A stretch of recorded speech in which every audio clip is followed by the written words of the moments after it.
Então, sejam bem-vindos à nossa primeira aula do curso preparatório de Cálculo 2. Nessa aula aqui a gente vai falar sobre integrais impróprias. É um conteúdo ali de Cálculo 1, para terminar o conteúdo de Cálculo 1, da parte de integrais. E vamos começar que eu acho que o tempo vai ficar meio corrido nesse vídeo. Então vamos começar logo.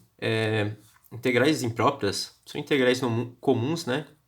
Uma integral de f de x que vai de a a b, só que essas integrais elas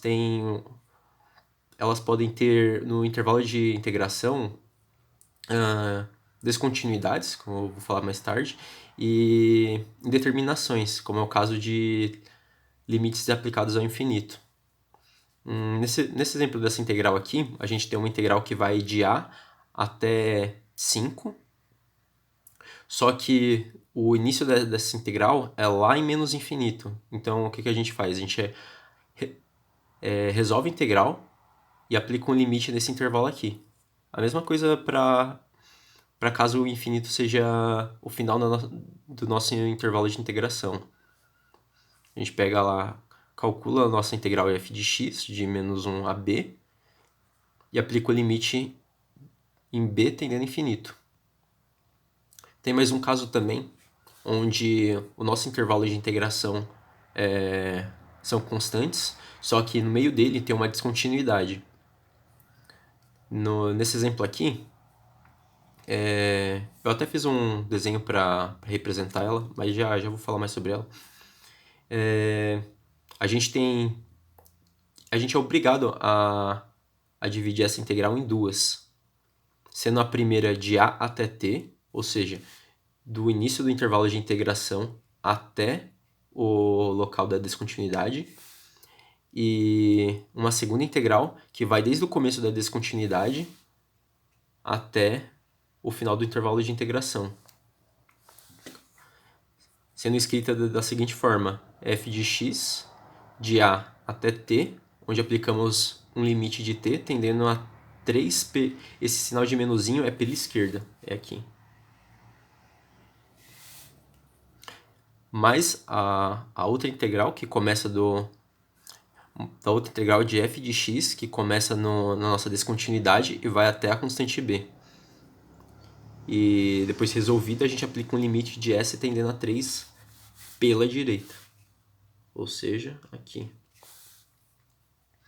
Então, supondo que a gente tem uma integral com uma descontinuidade no meio do intervalo de integração, somos obrigados a separar em duas e aplicar o limite para cada uma delas. E ela é representada da seguinte forma. Integral, como vocês viram lá em cálculo 1, é uma área, né? Então, é uma área para a primeira integral que vai de a até 3 pela esquerda, ou seja, é essa área aqui.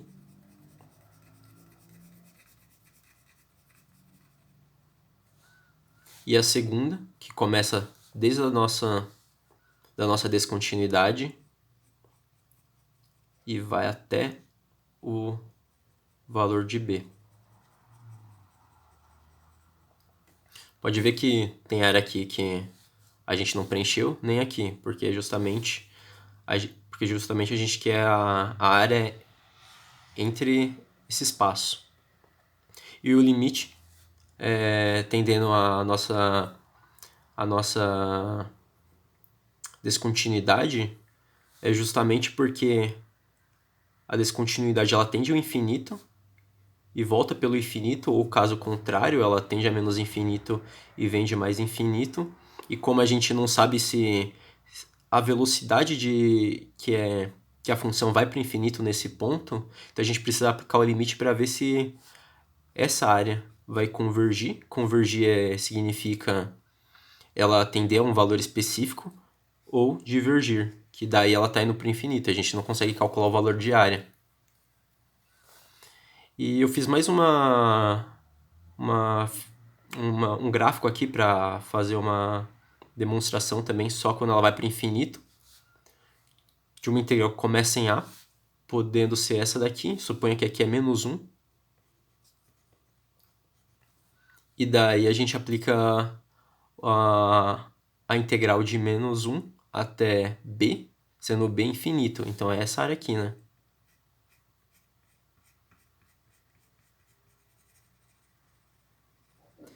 E percebam que a função ela sempre diminui, né? Então, pode ser que lá no infinito ela se aproxime tanto do eixo x que fica desprezível a somatória de cada uma dessas linhas da integral. E daí a gente tem uma integral que converge. A gente consegue um valor para essa integral.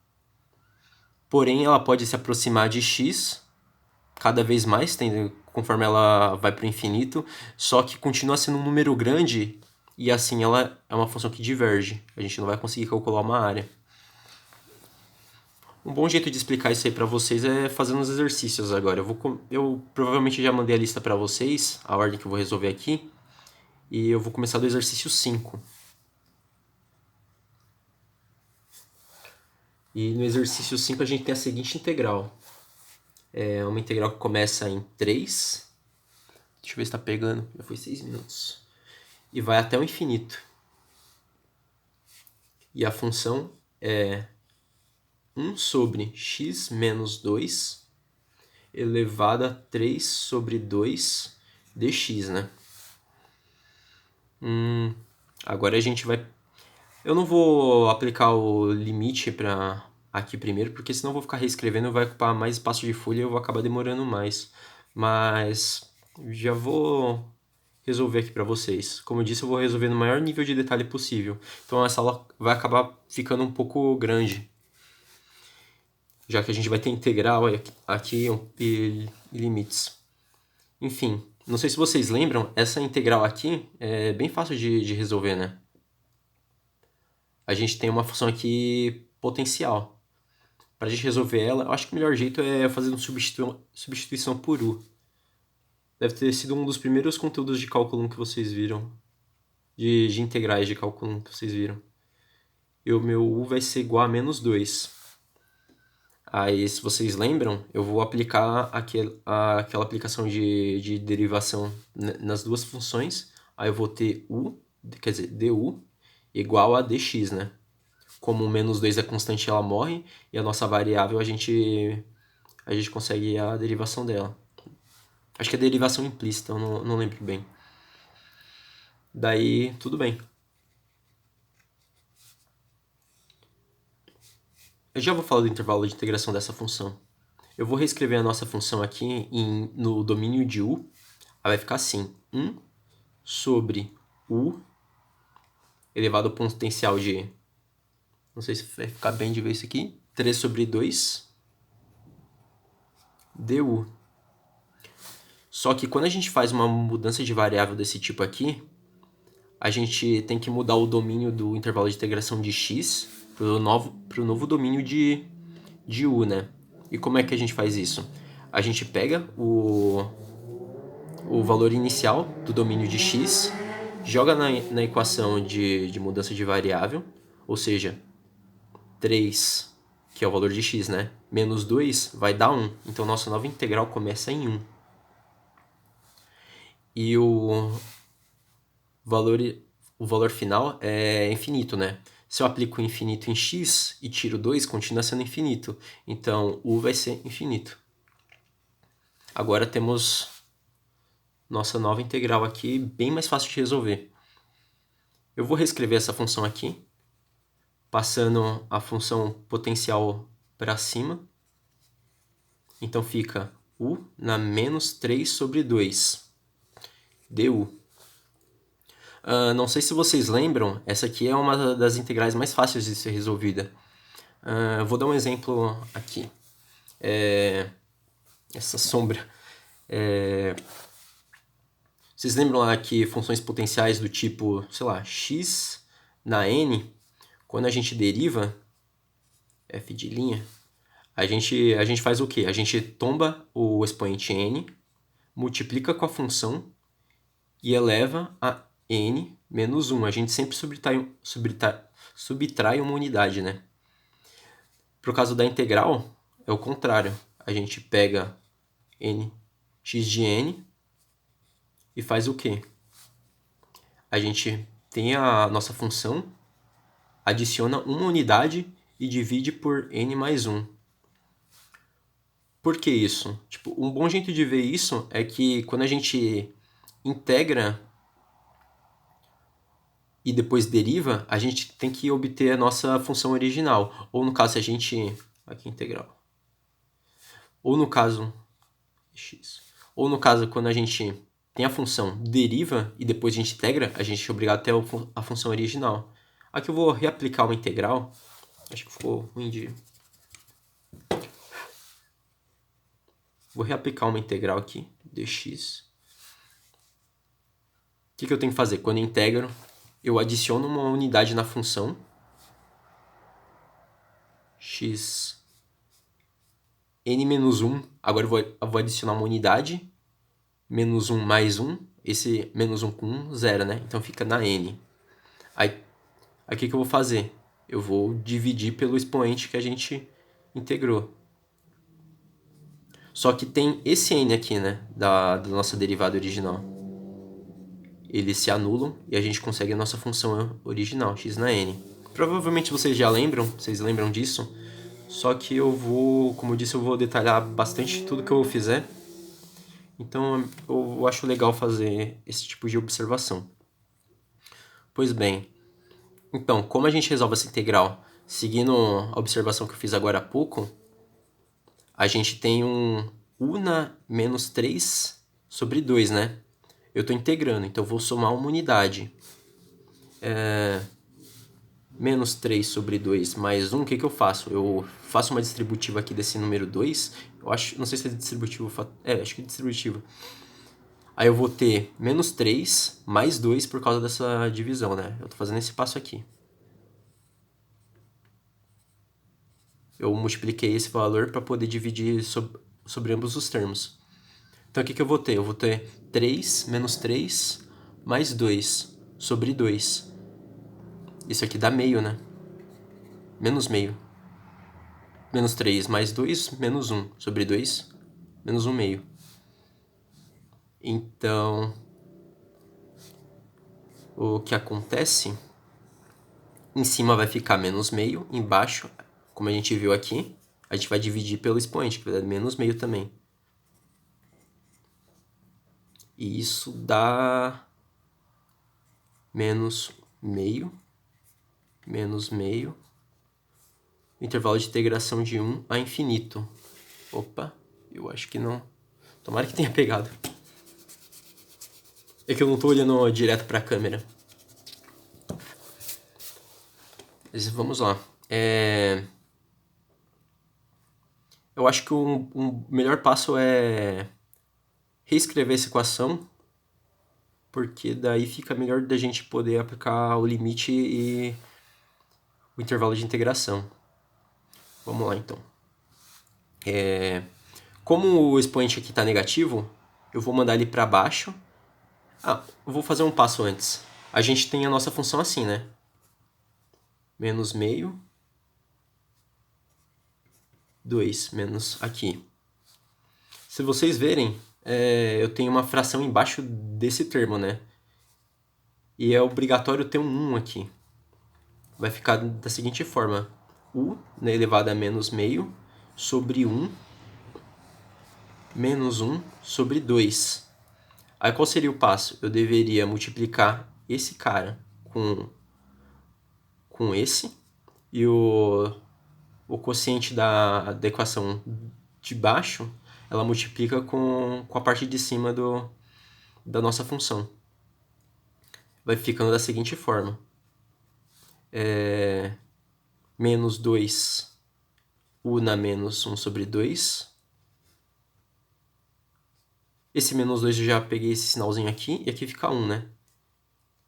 E como temos um expoente aqui, negativo, eu vou mandar ele para baixo. Então fica menos 2 u na menos meio. Isso aqui eu só estou reescrevendo a equação, não é nossa integral. Então, como a gente tem esse cara aqui, que é igual a esse cara, agora é mais meio, na verdade.